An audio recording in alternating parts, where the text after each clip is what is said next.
Henry Cavill's acting career has been criticized for lacking major hits, but upcoming projects Warhammer 40K and Highlander may change that. Hello viewers. Welcome to Stats In.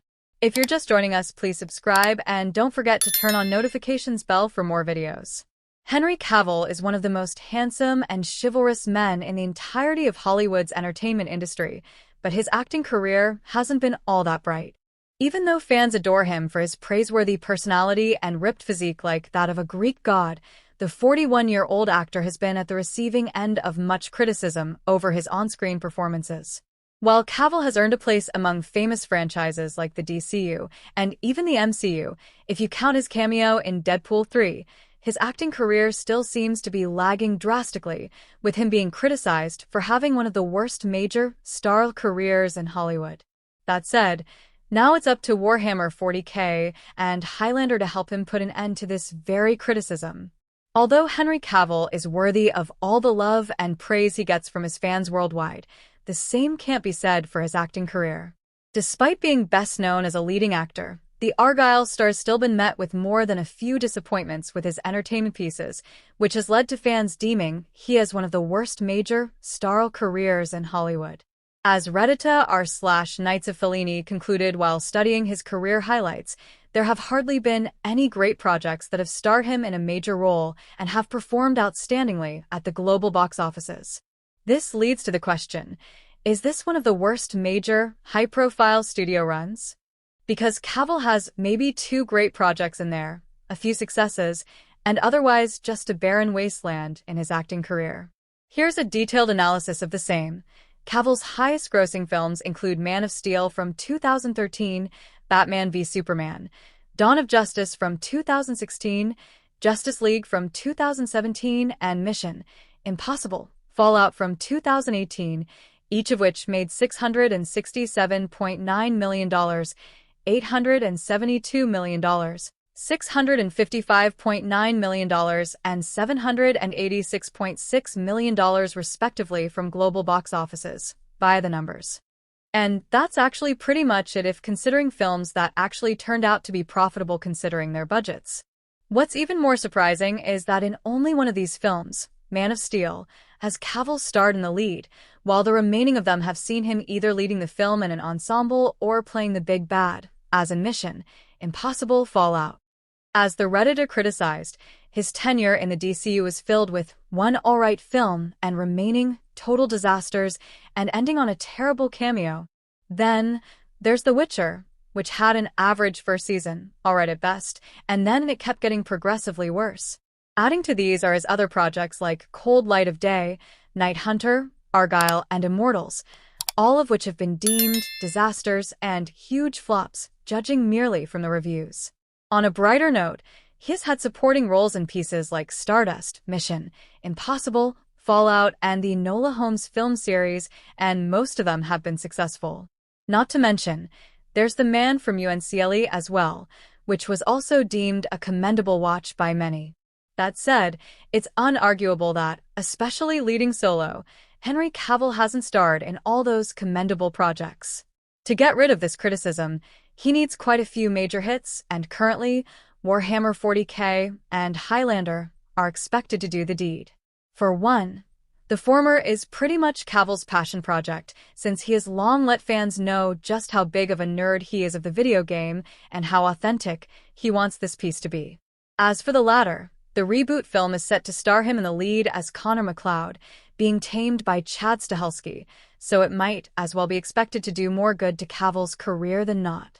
While Henry Cavill himself seems to be trying his best to score major roles that help him establish his name and game in Hollywood as one of the best stars to date, this criticism is as strong as ever. If anything, especially after the massive box office disappointments that were Argylle and the Ministry of Ungentlemanly Warfare, fans can't help but agree he isn't a box office draw. Taking to the comment section of the Reddit post, here's what they have to say. All of this being said, it's unarguable that fans have high hopes with both Warhammer 40K and the Highlander reboot film, especially with the former, for that movie will reportedly allow more creative control to Cavill, allowing him to be more faithful to the source material, being the nerd that he is. Either way, with the stakes being high, It remains to be seen how both of these projects turn out to be. Jesse Eisenberg loved the role of Lex Luthor, but critics of Dawn of Justice turned the dream role into a career the actor never saw coming. Hello viewers. Welcome to Stats In. If you're just joining us, please subscribe and don't forget to turn on notifications bell for more videos. A conversation about the superhero genre will always be incomplete if it doesn't talk about Zack Snyder and his contribution to DC. While everyone is entitled to their own opinion, you can't deny that the director's vision was very refreshing when it came to bringing these superheroes to life.